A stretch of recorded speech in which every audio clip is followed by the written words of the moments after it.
Welcome to the Bible Adventures Love Science, the show where faith meets facts and curiosity leads to discovery. You'll join our three brothers, Chance the cheetah, Drexel the dragon, and Liam the lion, as they explore God's amazing world together, with hands-on activities and lots of laughs along the way. So buckle up, Bible Adventures! It's time to dive into God's world and discover how science and faith go hand in hand.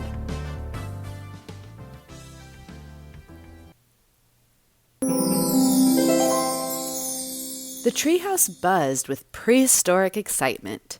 It was Dinosaur Day, and the Bible Adventures, Chance the cheetah, Drexel the dragon, and Liam the lion, were ready to stomp into science and scripture. Chance stood at the front of their treehouse, wearing a paleontologist's hat and holding a toy T-Rex. He smiled proudly under a sign that read, Dino Discovery Day. "Welcome back to the Bible Adventures Love Science," Chance cheered. Today, we're learning about dinosaurs, those incredible creatures God made. Liam popped out behind a blanket fort wearing a cardboard dino tail. Roar! I am a fearsome snackosaurus. Drexel, balancing a stack of dino books and snack pouches, snorted with laughter. Snackosaurus? You mean the kind that eats everything in the kitchen? Yep, Liam said proudly, crunching on a cracker. Chance chuckled. Before we dig into today's topic, let's read a Bible verse together. Job 41, 1-2 says, "Can you catch Leviathan with a hook, or put a noose around its jaw? Can you tie it with a rope through the nose or pierce its jaw with a spike?" That's just the beginning, though. Job goes on to describe this creature in amazing detail. It had scales like armor, smoking breath, and was impossible to tame. Whoa, Liam whispered. That sounds like a real-life dragon. Exactly, Chance said. In Job 40, the chapter before that, another creature called Behemoth is described. It says in Job 40:17, its tail is strong as a cedar tree. Some Bible scholars believe these creatures might be descriptions of animals we'd call dinosaurs today. Drexel dropped into a beanbag chair. So dinosaurs are actually in the Bible? That's so cool. Yes, probably, Chance nodded. And we see more possible dragon-like creatures in other parts of the Bible too. Isaiah 51:9 talks about God crushing the dragon of the sea. Jeremiah 10:22 and Ezekiel 29:3 both mention creatures that sound fierce and powerful. Possibly dinosaurs or great reptiles people have seen. Liam sat up, eyes wide. But I thought people say dinosaurs lived millions of years ago and people weren't around yet. That's what many people say today, Chance responded, but the Bible tells us something different. Genesis 1 says that God made all the land animals on day 6 of creation, and he made humans that same day. That means dinosaurs and people were created on the same day. Mind blown, Drexel exclaimed, flopping backwards into his beanbag. So if God made dinosaurs on day 6, Chance continued, that means they lived at the same time as Adam and Eve. There's no need to put millions of years between us and the dinosaurs. We believe the Bible's true from the very first verse. Liam scratched his head. But how come we don't see dinosaurs today? Well, said Chance, just like many animals, dinosaurs may have gone extinct. Some might have died during the flood. Others could have gone extinct after the flood because the environment changed, or there wasn't enough food, or because they were hunted. Like a dino tornado or something? Drexel asked. Not really, Chance said.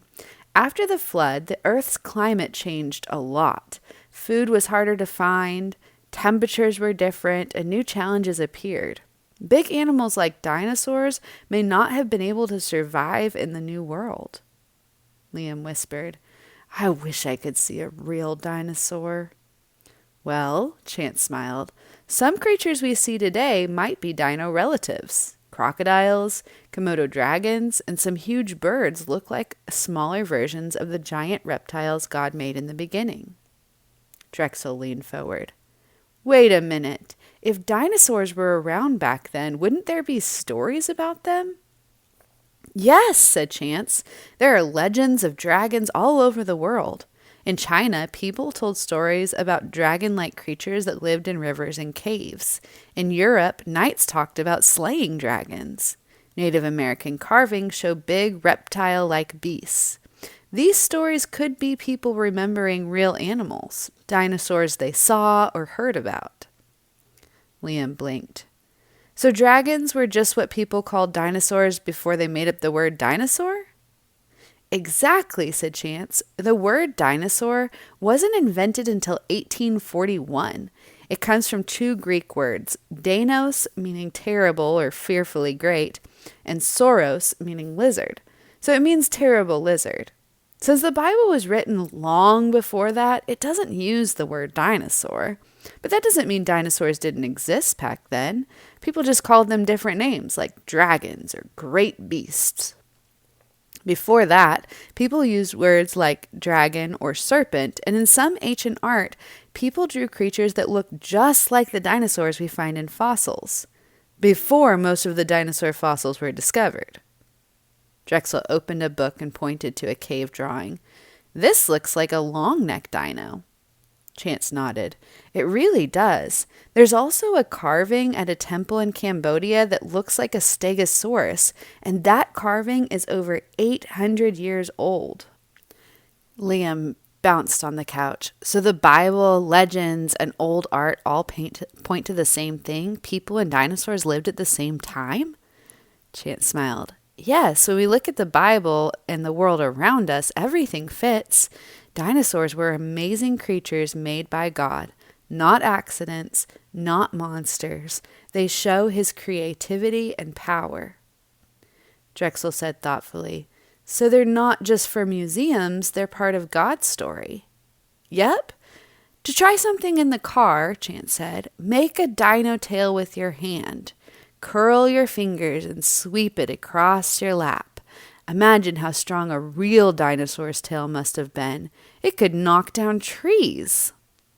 Liam gave it a try and accidentally smacked Drexel. Watch out for the Snackosaurus tail, Drexel cried, tumbling over dramatically. They all laughed. For an experiment later, Chance said, draw your own dinosaur. But this time, try to imagine what it looked like before sin in the fall when everything was perfect in the Garden of Eden, when all animals were peaceful. Add trees, rivers, and other animals around it.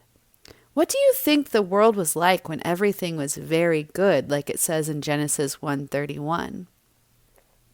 Liam grabbed a pencil. I'm drawing a vegetarian T-Rex sharing snacks with a Stegosaurus. Perfect, Chance said.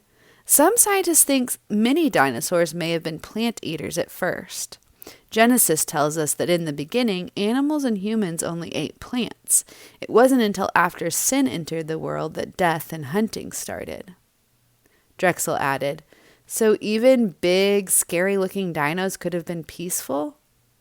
Maybe, said Chance. God made all things good, and the world changed when sin came in. That's why we need Jesus, to make things right again. Liam nodded. Jesus is the real hero who rescues the whole world.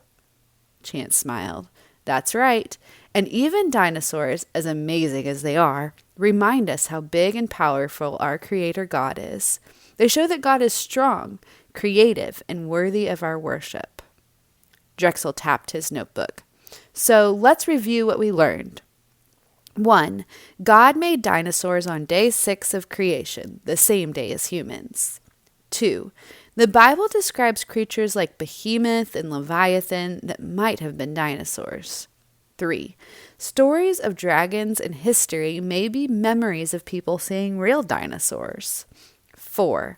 Dinosaurs were a part of God's original creation. And 5. After the flood, many dinosaurs may have gone extinct due to climate change and loss of habitat or food sources. That sounds about right, said Chance. And mostly, dinosaurs remind us of the truth of the Bible and the greatness of our God. Liam stood tall with his dino tail dragging behind him. This was the best science day yet. And no fossils required, Drexel added with a wink. As the sun dipped below the trees and the sounds of the forest took over, the Bible adventurers packed up their books and models, still talking excitedly about their favorite dinosaur facts. "God's creation sure is awesome," Chance said, "and there's still so much more to explore." With dinosaur tails wagging and notebooks in hand, the brothers headed off towards their next big adventure, ready to learn more about the world God made, one step, or stomp, at a time. Thanks for joining the Bible Adventures Love Science. We hope you had a blast, learned something new, and saw just how amazing God's creation really is. Don't forget, every part of science points to our awesome Creator. Whether it's studying the sky, learning about the laws of nature, or exploring in your own backyard, we can see how intelligently and creatively God made our world.